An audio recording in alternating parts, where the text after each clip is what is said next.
வணக்கம். சற்று முன் கிடைக்கப்பெற்ற மிக முக்கியமான செய்தி ஒன்று வெளியாகி உள்ளது. அதிமுகவின் தலைமை அலுவலகத்தில் குவிந்த தொண்டர்கள் பரபரப்பு. எடப்பாடியின் மீது நம்பிக்கை இல்லை. ஒட்டுமொத்த தமிழ்நாட்டிலும் அதிமுகவின் அலுவலகத்தில் ஒவ்வொரு மாவட்டத்திலும் தற்பொழுது பூட்டுகள் தான் போடப்பட்டுள்ளது. இரு அணியாக பிரிந்து கிடப்பது தவறு. அதிமுகவின் தலைமையில் தற்பொழுது குளறுபடிகளும் ஒருதலைபட்சமான முடிவுகளை எடுப்பதும் தான் தற்பொழுது அதிமுக பல தோல்விகளை தழுவியதற்கு முக்கியமான காரணம். எடப்பாடி அந்த பதவியில் இருப்பதற்கு தகுதி அற்றவர்.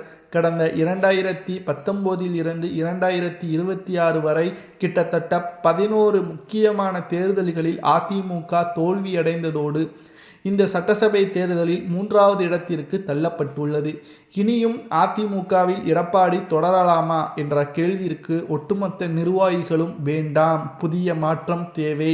எடப்பாடி திமுகவை போல் குடும்ப அரசியலை உள்ளே கொண்டு வருகிறார். அவரது மகன் மற்றும் மருமகள் மற்றும் மருமகன் போன்றவர்களையும் உள்ளே வரவழைத்து குடும்ப அரசியலாக அதிமுகவை மாற்ற நினைக்கிறார். குறிப்பிட்ட சமூகத்திற்கு ஆதரவாகவும் செயல்படுகிறார் என்ற தகவலையும் தற்பொழுது அதிமுகவின் மிக முக்கியமான நிர்வாகியாக இருந்த சி.வி. சண்முகம் மற்றும் கே.பி.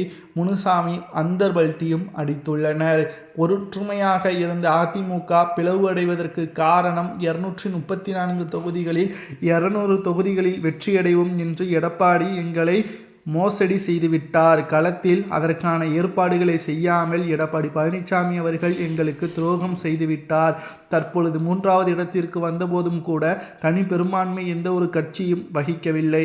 விஜய் அவர்களுடன் ஆதரவை கொடுப்போம், பாஜகவை கழட்டி விட்டுவிட்டு விஜய் அவர்களுக்கு ஆதரவுகளை கொடுப்போம், அமைச்சரவையில் இடம்பெறுவோம், நீங்களே துணை முதல்வராக இருங்கள், அனைத்தையும் நாங்கள் பேசிவிடுகிறோம், விஜய் அவர்கள் சம்மதம்தான் தெரிவிப்பார் என்று சி.வி. சண்முகம் அவர்கள் கூறிய போதும் கூட எடப்பாடி அதை மறுத்துவிட்டார். இதனால் தொண்டர்களுக்கும் நிர்வாகிகளுக்கும் அதிர்ச்சிக்கு மேல் அதிர்ச்சி. 3வது இடம் அதிமுக வரலாற்றிலேயே 3வது இடத்திற்கு வந்ததாக சரித்திரமே கிடையாது. முதல் முறையாக 3வது இடத்திற்கு வந்து 83 தொகுதிகளில் டெபாசிட்டை இழக்கக்கூடிய நிலைமைக்கு எடப்பாடி பழனிசாமி அவர்கள் தள்ளிவிட்டார். இனி அதிமுகவின் நிலைமை மிகவும் மோசமாக மாறிவிடும். இதனால்தான் அதிமுகவின் தலைமையை மாற்ற வேண்டும் என்று தற்பொழுது ஒட்டுமொத்த நிர்வாகிகளும் அதிமுகவின் தலைமை அலுவலகத்திற்கு வருகை தந்து வருகிறார்கள். பதற்றமான சூழலும் ஏற்பட்டுள்ளது. சி.வி. சண்முகம் மற்றும் வேலுமணி போன்றவர்களது பதவியை பறித்துள்ளார். புதிய மாவட்ட செயலாளர்கள் 17 பேரையும் நியமனம் செய்யப்பட்டுள்ளார். இதனால் மீண்டும் பரபரப்பு ஏற்பட்டுள்ளது. எடப்பாடியின் பதவியை மாற்றலாமா வேண்டாமா என்பதை உண்மையான தொண்டர்கள் கமெண்டில் கூறுங்கள்.